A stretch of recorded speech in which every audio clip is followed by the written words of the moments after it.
लोक तुम्हाला सिरियसली का घेत नाही? यामागे तुमच्या या 8 सवयी आहे जिम्मेदार. मित्रांनो, तुम्ही कधी विचार केला आहे का की काही लोकांच्या सांगितलेल्या अगदी लहान-सहान गोष्टीही लोक लक्षपूर्वक ऐकतात, तर तेच लोक तुम्ही सांगितलेल्या गोष्टीकडे सहज इग्नोर करतात. हा फरक तुमच्या आणि त्यांच्यातला क्षमतेत नसतो, तर तो तुमच्या काही सवयीमधून असू शकतो. आज त्या 8 सवयी जाणून घेऊया, ज्या तुमच्या पर्सनॅलिटी आणि रिस्पेक्ट दोन्ही गोष्टी कमी करतात. पहिला, प्रत्येक गोष्टीवर स्पष्टीकरण देणे थांबवा. तुम्ही काहीतरी करता आणि कोणीतरी प्रश्न विचारतो आणि तुम्ही लगेच 10 मिनिटात स्पष्टीकरण देऊ लागतात. नाही, मला तसे म्हणायचे नव्हते. मी असं याच्याकरता केलं. तुमचा गैरसमज होत आहे. लक्षात ठेवा, ज्या व्यक्तीला प्रत्येक गोष्ट सिद्ध करावी लागते, त्याच्या शब्दांची व्हॅल्यू हळूहळू कमी होऊ लागते. प्रत्येकाला कन्व्हिन्स करून देणे ही तुमची जबाबदारी नाही.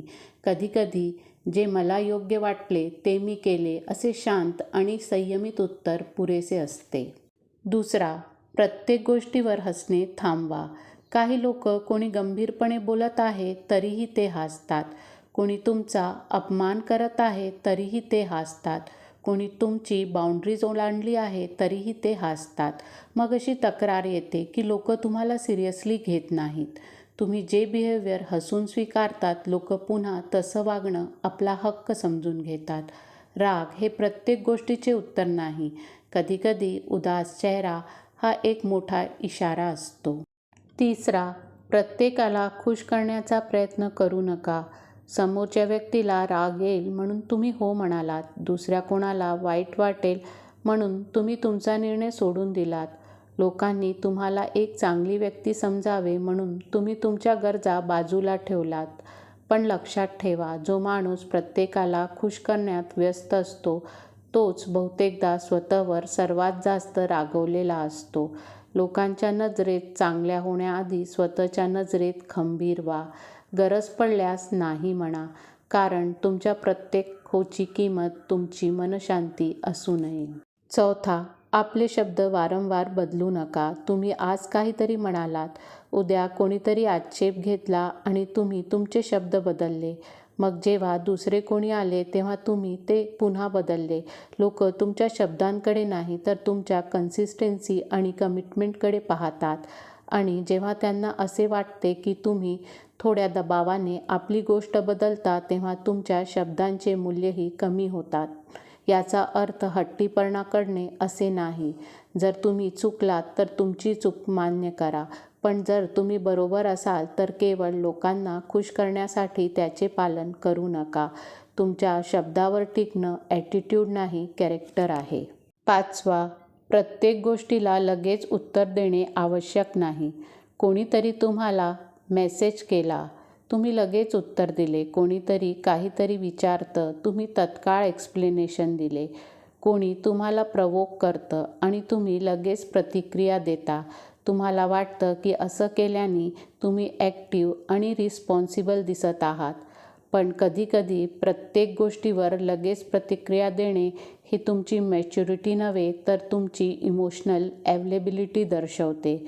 काही गोष्टी ऐका, थांबा आणि विचार करा आणि मग उत्तर द्या.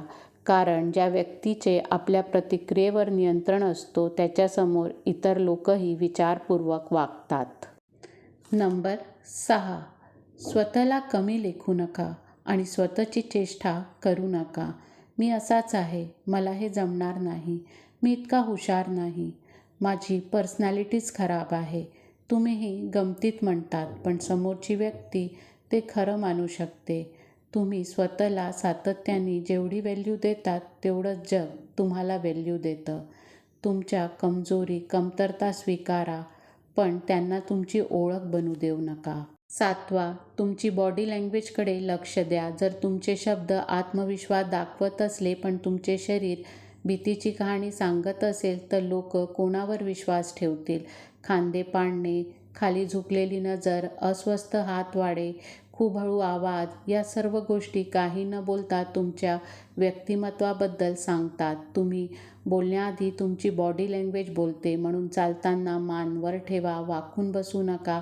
बोलताना समोरच्या व्यक्तीकडे बघा आणि सर्वात महत्त्वाचे म्हणजे तुमची जागा घेण्यास घाबरू नका.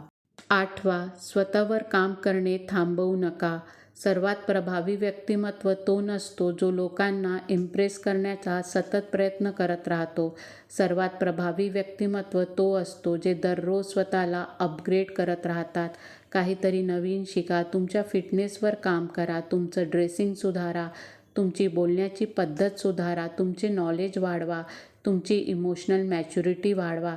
कारण चांगली पर्सनॅलिटी ही अशी गोष्ट नाही जी तुम्हाला मिळते आणि मग कायम तुमच्यासोबत राहते. त्याच्यावर दररोज काम करावं लागतं आणि एक दिवस लोकांच्या ते अचानक लक्षात येते. तुमच्या आवाजात आत्मविश्वास आहे, तुमच्या शब्दांना वजन आहे, तुमच्या चालण्यात एक वेगळीच ऊर्जा आहे आणि सर्वात महत्त्वाचं म्हणजे तुम्हाला आता स्वतःची किंमत समजून घेण्याची गरज नाही. लोक ती आपोआप समजू लागतात.